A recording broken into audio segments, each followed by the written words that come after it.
What if punishment in the future no longer needs bars or walls, only access to their digital consciousness? Because once their mind becomes the prison, there are infinite ways to reward them, each one reaching into their deepest buried fears and dragging them into horrors no physical cell could ever match. Let's explore. Hi everyone, I'm Haruaki. I represent Ichi-sense, where space, life, and the mysteries between them meet. Every week I explore intriguing mysteries, what-if questions, and emerging theories that science hasn't fully confirmed yet. If you're here for the first time, please click the subscribe button below so you won't miss what comes next. Okay, let's start the video. What is the one memory they never want to face again? A childhood trauma? A heartbreak that shattered them? The moment they lost someone they thought would stay forever. In the future, revenge doesn't touch the body. It resurrects their most painful moment. Their mind is scanned, decoded, and reshaped into a trap built from their deepest wound. And before they can breathe, the loop begins. The moment restarts. The pain returns. Each loop hits harder. They try to escape, but can't. Their mind is chained to that memory, forced to relive it endlessly. When does it stop? Whenever you feel satisfied. What happens when one mind isn't enough to hold their fear? His consciousness splits into several versions, each thrown into a different nightmare. One version collapses inside a chemical chamber, his entire body heavily poisoned, skin turning pale gray, veins darkening, cybernetics corroding as toxins overwhelm every system. Another is crushed under shifting machinery, bones snapping and resetting in an endless loop. The third is hit by violent electric blasts, voltage ripping through him until one final surge blows him apart into scattered metal fragments.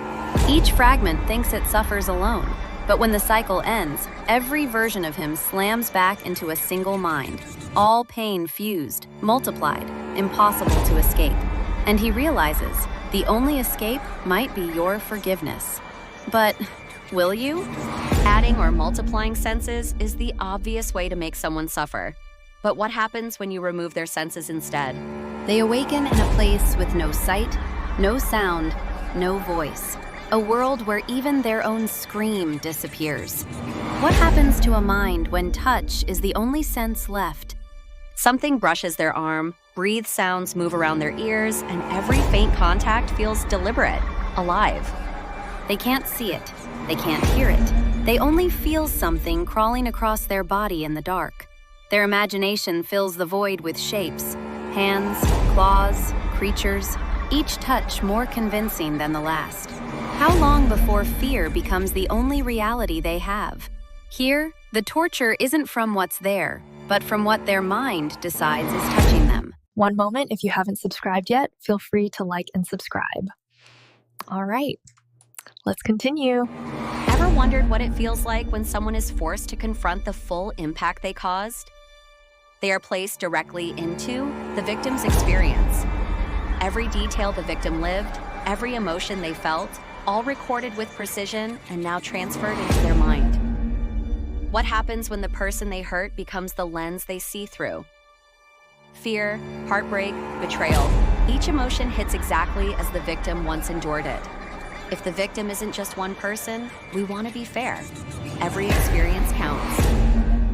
How does a mind endure when hundreds of victims' memories pour into them at once? The emotions don't scatter, they stack. Each memory presses into their consciousness until everything blurs together. Is it cruel? Yes, but the world is already unfair. This simply pushes it back toward balance. What happens when a consciousness wakes inside a body already dead? They feel lungs that don't move, a silent heart, and the last moment of death replaying through dead nerves. Warm pressure claws under their ribs and flies land on their face. Sensations they feel but cannot stop. How does a mind react when the body holding it has no breath, no voice, no control? The death repeats in cold flashes, the collapse, the fading sight, while their awareness stays trapped in a shell growing colder. Do you think prisoners deserve this kind of punishment? I keep asking myself that, because if someone truly committed something unforgivable and they show absolutely no regret, a part of me feels the consequences should go deeper than simply taking away their freedom. But I've seen so many cases in the news. People sentenced too quickly, misjudged, misunderstood, or caught in the wrong place at the wrong time. People who spent years suffering for crimes they never committed. Some never lived long enough to clear their names. Some never made it home. And it makes me wonder, with all the progress our civilization claims to have made, why do these wrongful judgments still happen? How can we ever be certain who is truly guilty and who might be another innocent life lost inside the system? Tell me what you think. Leave a comment below.